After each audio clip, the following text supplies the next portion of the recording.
마태복음 7장 두 번째 시간입니다. 15절에서 29절까지 사이의 말씀을 가지고 은혜를 함께 나누겠습니다. 산상수훈의 결론이 담겨 있습니다. 산상수훈은 성경의 결론이기도 합니다. 산 위에서 내려주신 말씀이다. 산 위에서 내려주신 교훈이다. 산상수훈을 그렇게 설명드린 바가 있습니다. 산상수훈의 결론은 집을 잘 짓자는 것입니다.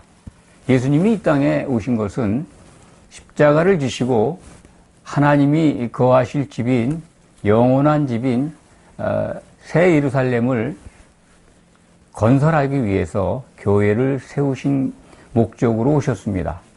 초림의 목적이 집을 잘 짓기 위해서 오신 겁니다. 여러 차례 강조해서 말씀드렸기 때문에 잘 아시리라 믿습니다. 예수님은 그 집을 짓기 위해서 먼저 집의 주축가 되는 반석으로 삼으실 사도들을 불러 모으시고 그들을 양육하기 시작하셨습니다. 이 7장의 내용도 그러한 예수님의 공생의 일정 가운데 있습니다. 사도들을 잘 양육해서 반석 위에 집을 잘 지으시려는 목적으로 공생의 선지자 사역을 시작하고 계신 겁니다. 이 산상수훈에 12제자들이 다 참여했는지 그거는 확실하지는 않습니다. 마태복음 편집 순서를 보면 7장 이후에 12제자들이 다 모인 것을 소개하고 있기 때문에 그렇습니다. 산상수훈을 말씀할 때 저는 그래도 12제자가 다 모여 있었다라는 생각을 갖습니다. 왜냐하면 이 교회의 주춧돌이 될, 반석이 될, 기초석이 될 사도들이 다 모였을 때 이 말씀을 주시지 않았을까 그런 생각을 합니다. 그런데 오늘 말씀을 보면 예수님은 이 교회가 잘 세워져야 되는데 반석 위에 세워져야 되는데 이 회방꾼이 있는 걸 먼저 말씀을 하십니다. 우리는 교회에 들어오면 다 구원이 완성된 걸로 이상한 교리나 전통에 의해서 그런 것들이 상당히 뿌리 내려 있었습니다. 사실은 그렇지 않습니다. 교회에 들어와 있는 모든 성도들은 이제 정말 반석 위에 집으로 세워지기 위해서 할 일이 있어서 모인, 목적이 있어서 모인 성도들이다. 이렇게 생각하시면 틀림이 없습니다. 예수님은 천국 안에 들어온 성도들이 할 일이 있다는 겁니다. 신약 성경이 일러주는 말씀은 그것이 주류입니다. 할 일이 있는데 이상하게도 기독교 전통은 교회에 들어와서 등록 신자가 되고 물세례 받으면 구원이 완성되는 것으로 그 다음에는 주일 성수를 잘하고 교회가 유도하는 대로 교회가 일러주는 대로 신앙생활을 잘하면 죽으면 바로 천국 가는 걸로 알고 있습니다. 그렇지 않습니다. 정말 천국 안에 들어온 성도들이 해야 될 일이 있는데 그것이 교회라고 하는 예수님의 몸으로 반듯하게 세워져야 한다는 겁니다. 건축돼야 한다는 겁니다. 그래서 건축에 관련한 헌법을 지금 말씀하고 있는 겁니다. 산상수훈의 내용이 그렇습니다. 집을 잘 짓자. 그 집은 어떤 집이냐? 하나님이 거하실 집입니다. 하나님이 거하실 집을 짓기 위해서 아들 되신 예수님이 이 땅에 오신 겁니다. 짓기 위해서 먼저 해야 될 일은 그 건축 재료들이 될 성도들이 죄가 없어야 되기 때문에 그들의 죄를 자신의 피로 대속해서 피로 산 거죠. 이 대속이라고 하는 것은 대신 속하여 샀다는 겁니다. 피로 핏값을 주고 사서 하나님의 집을 지으시고자 했고 지금 짓고 계십니다. 그런데 15절 말씀, 마태복음 15절, 7장 15절의 말씀에는 거짓 선지자들을 삼가라.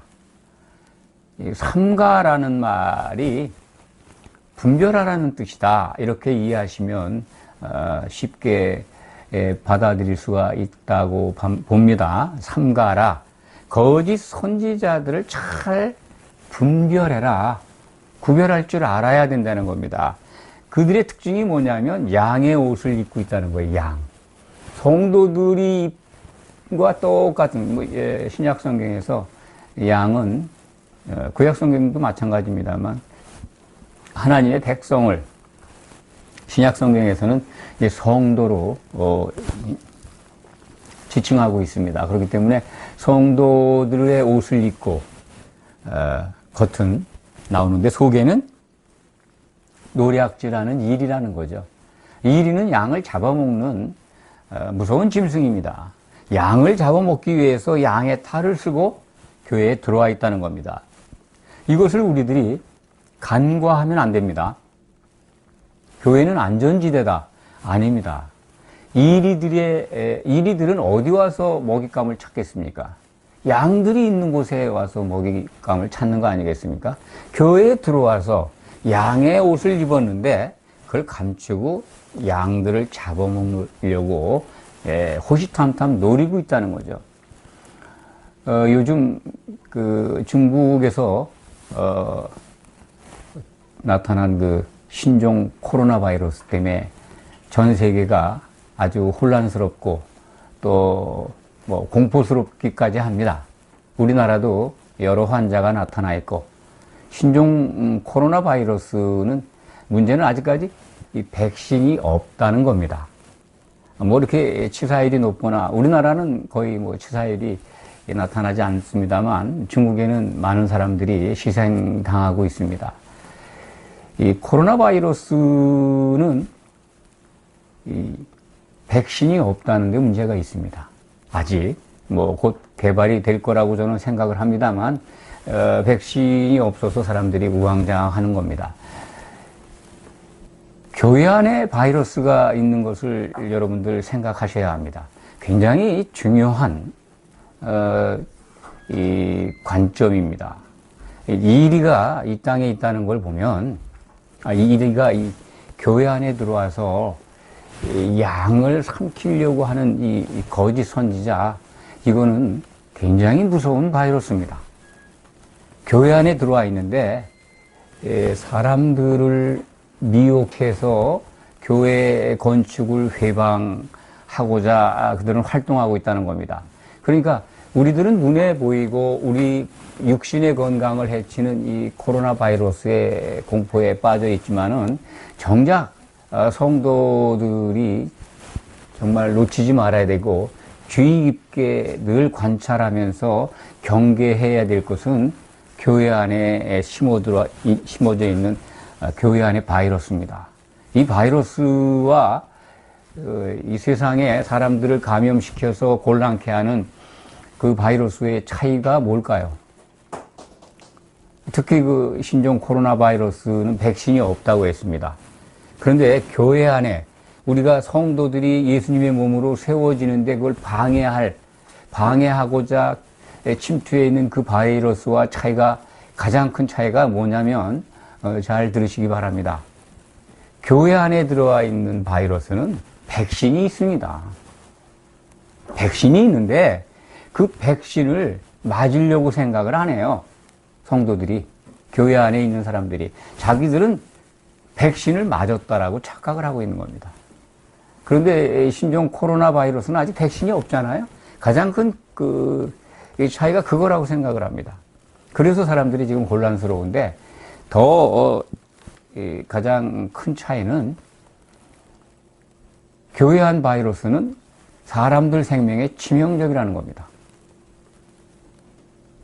이 중국에서 처음 발견된 신종 코로나 바이러스는 사람이 죽지만은 치료가 가능하고 증세가 또 완화되고 완치되는 경우도 많이 지금 나타나고 있습니다. 치료할 수 있습니다. 육신의 건강을 회복할 수가 있습니다. 대다수의 사람들이 다 극복을 합니다. 그런데 교회 안에 들어와 있는 바이러스에 감염이 되면 그게 정말 백신을 안 맞거나 치료하지 않고 그걸 감각 없이 지낸다면은 치명적으로 죽습니다.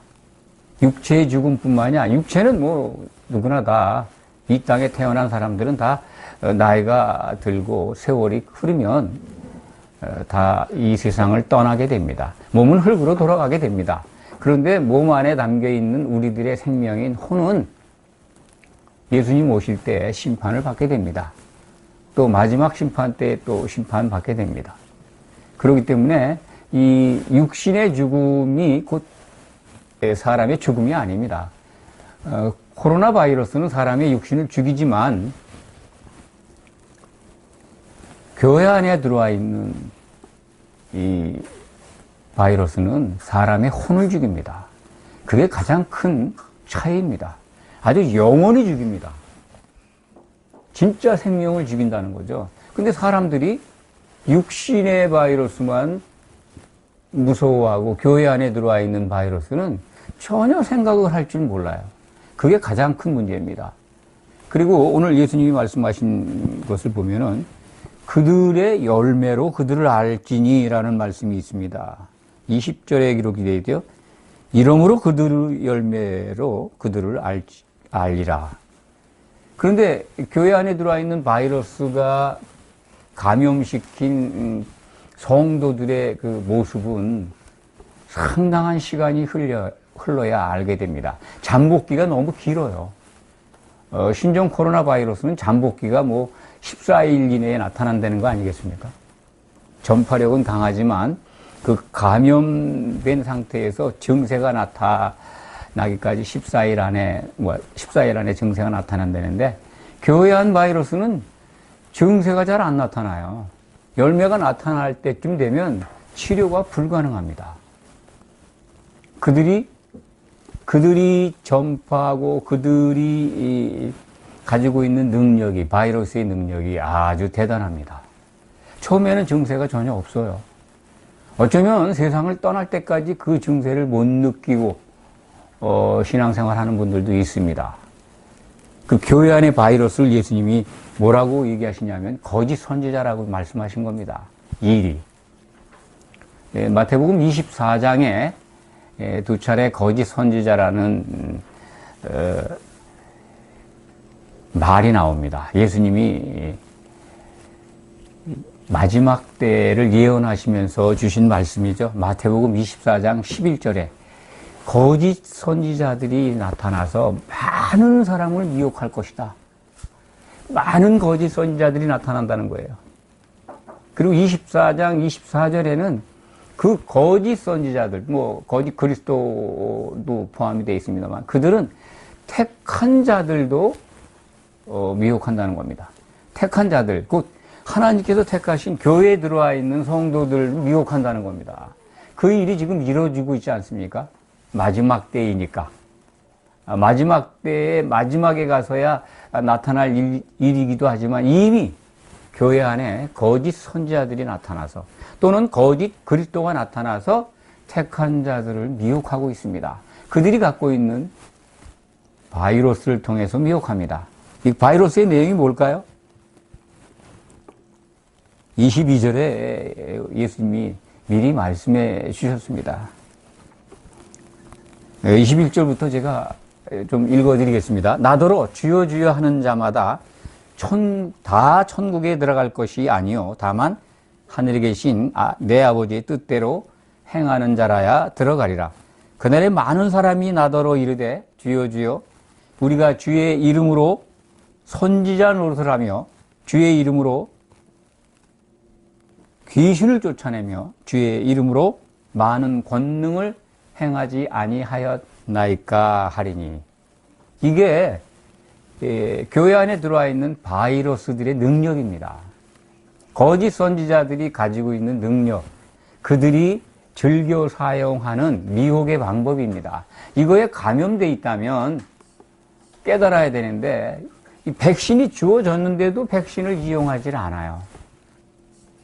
이 바이러스의 능력을 하나하나 말씀을 드리겠습니다. 선지자 노릇을 한다는 거예요. 주여 주여 하나님 주님 부릅니다. 그들이 부르면서 선지자 노릇을 해요. 그러니까 성도들이 분별력이 없으면, 백신을 맞지 않으면, 백신 곧 하나님의 말씀이죠. 신약 성경입니다. 적어도 신약 사도들이 우리에게 일러주신 미리 우리에게 가르쳐 주신 그 교훈의 말씀이 교회 바이러스의 백신이에요. 그거를 매일 마시고 먹고 받아들이고 책임지라는 사람들은 백신을 맞고 있습니다. 그래서 이들 교회에 들어와 있는 그 이리가 갖고 있는 바이러스를 알고 경계하고 분별할 줄 압니다. 주여 주여 선지자 노릇을 해요. 심지어 자기가 그리스도라고 떠드는 사람도 있지 않습니까? 그게 주여 주여 예수의 이름으로 선지자 노릇을 해요. 하나님을 만나서 뭔 소식을 듣고 왔는데 내가 천국에 갔다 왔는데 지옥도 구경했는데 그리고 내게 주신 말씀이 있는데 그냥 직통 계시 받은 것을 직접 맡아 취한 것까지 이렇게 설명을 합니다.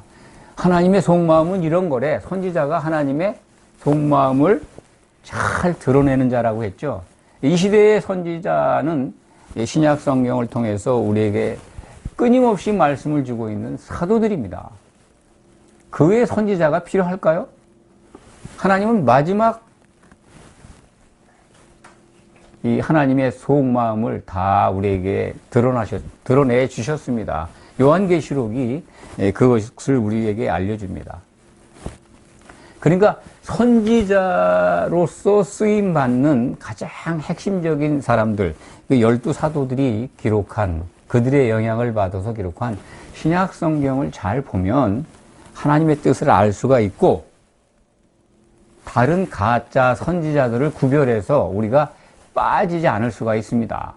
그런데 얼마나 선지자 노릇하는 사람들이 많은지 예수님의 예언대로 할 수만 있으면 그들이 택한 자들도 미혹한다는 겁니다. 교회에 들어와서 정말 신실하게 신앙생활하는 사람들도 미혹할 것이다. 그게 지금 이루어지고 있지 않습니까?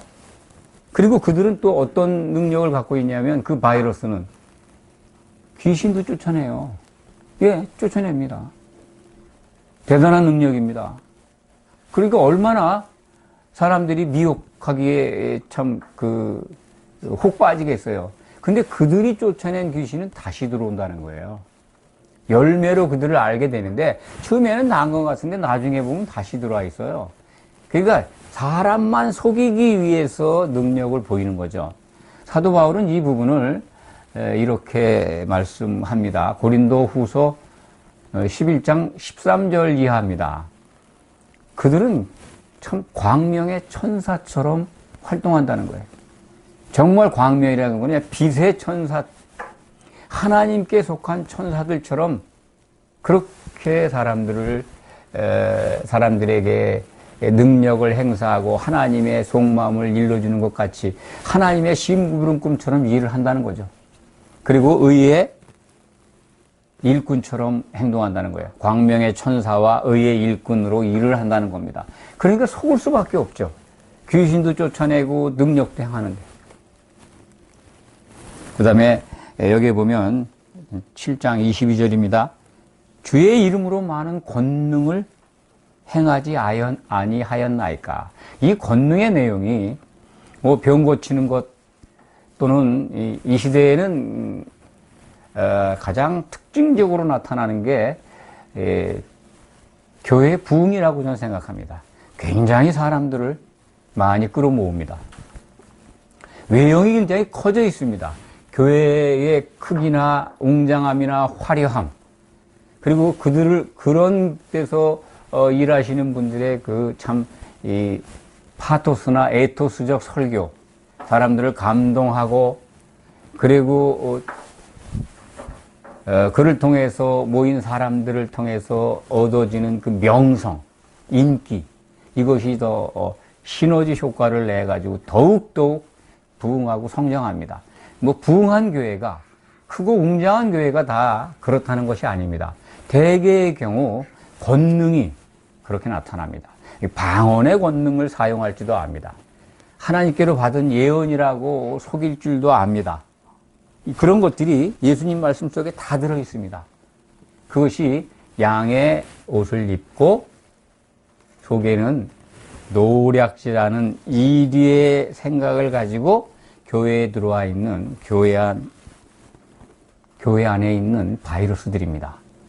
오늘 말씀을 통해서 그것을 여러분들이 이걸 구별할 줄 안다면, 이것을 깨닫 줄 안다면 여러분들은 백신을 맞은 겁니다.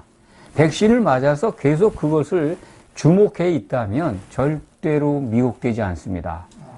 이리가 일하는 터가 교회입니다.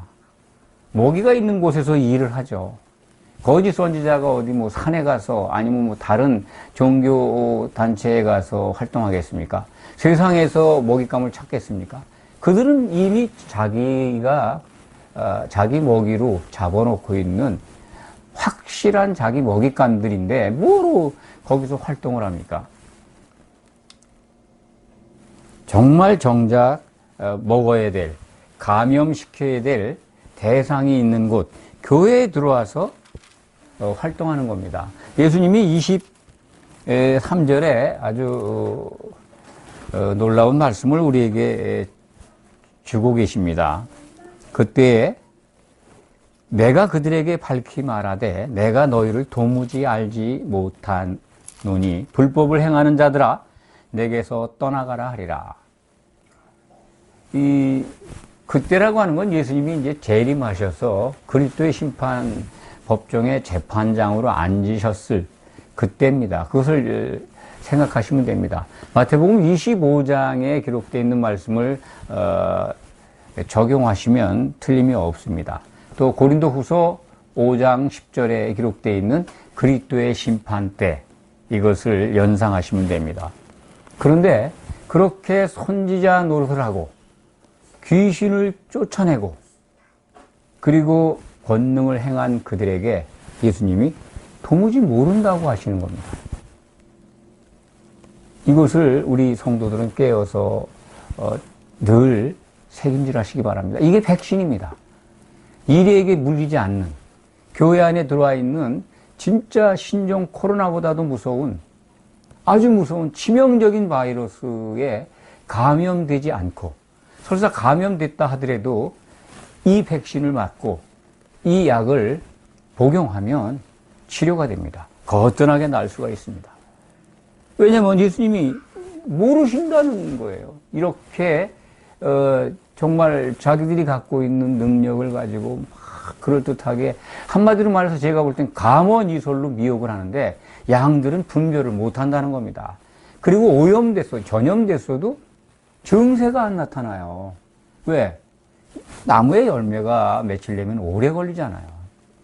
열매를 보고 그들을 알게 된다고 하셨는데 열매가 열릴 때쯤 되면 아 저게 가짜였구나.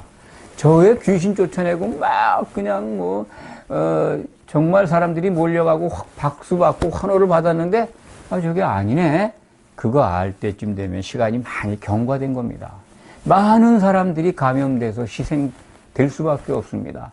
그런데 백신을 맞고 있고 그것을 거기에 적절한 약을 늘 복용하고 있으면 예수님의 말씀 오늘 27장 23절의 말씀을 늘 깨닫고 있으면 아 이게 가짜네.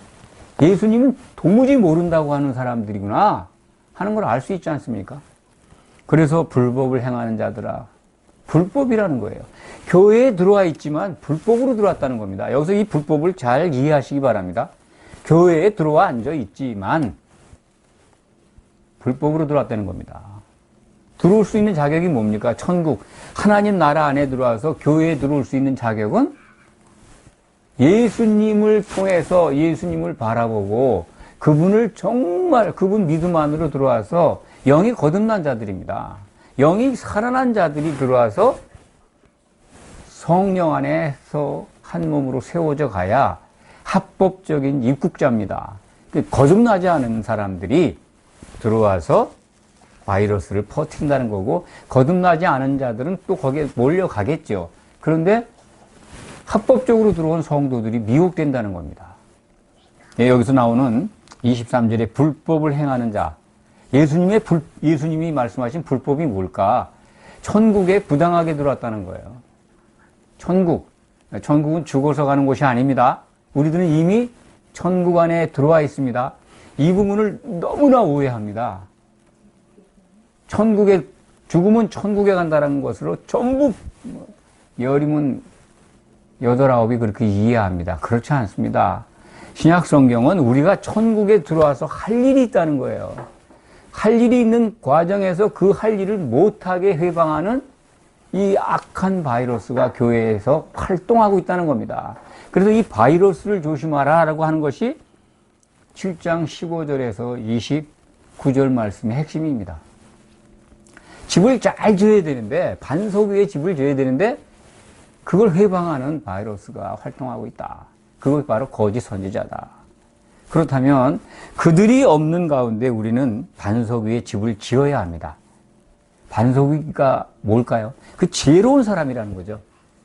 반석 위에 집을 지을 수 있는 사람이 누굴까? 마태복음 5장에서 7장까지 살펴보는 사이에 여러분들은 깨달았을 겁니다. 정말 지혜로운 사람이 있을 수 있을까? 반석 위에 집을 어떻게 지을까? 아, 정말 지을 수가 없구나. 그래서 예수님만 바라볼 수밖에 없구나. 이것을 깨달아야 합니다. 지혜로운 사람은 바로 예수님이구나 하는 것을 깨달을 수가 있습니다. 여러분들은 정말 예수 그리스도가 정말 지혜로운 분, 그분이구나. 우리가 그분 안에 들어가야 지혜로운 사람이 될 수 있구나 하는 것을 아시기 바랍니다. 아멘. 그렇기 때문에 우리가 정말 반석 위에 집을 지을 수 있다면, 집을 지을 수 있는 길을 찾는다면 예수님께로 가야 합니다. 아멘. 예수님 안에서 성령을 마셔야 반석 위에 집을 짓는 지혜로운 사람이 됩니다. 그런데 그 거짓 선지자 이리에 미혹돼서 그쪽에 몰려가 있다면 뭡니까? 어디다 집을 짓는 겁니까? 모래 위에 집을 짓고 있는 겁니다. 모래 위에 집을 짓는 건데 몰라요. 언제 그것이 나타나느냐? 홍수가 와야 아는 겁니다. 홍수가 와서 집이 무너져 봐야 아는 거예요. 근데 그 기간이, 잠복 기간이 너무 길어서 깨닫지 못한다는 겁니다. 산상수훈 5장에서 7절까지의 말씀은 결론이 우리가 지혜로운 사람에게로 가서 지혜로운 사람에게로부터 반석 위에 우리가 집으로 세워질 수 있도록 그렇게 그리스도를 향하여 나아오길 바라는 그것을 일러주시는 교훈입니다.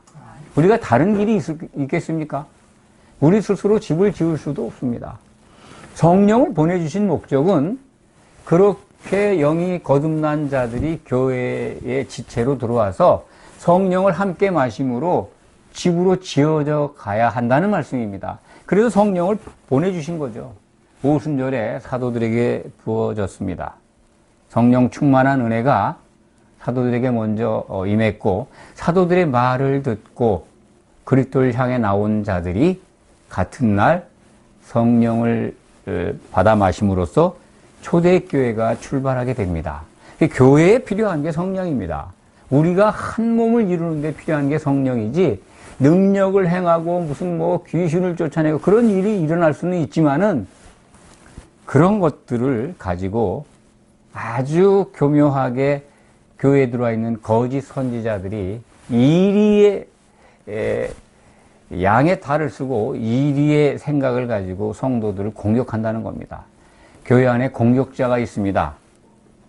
크고 화려한 곳, 능력이 넘치는 곳, 또 예언과 방언 기도가 넘치는 것, 정말 조심하시기 바랍니다.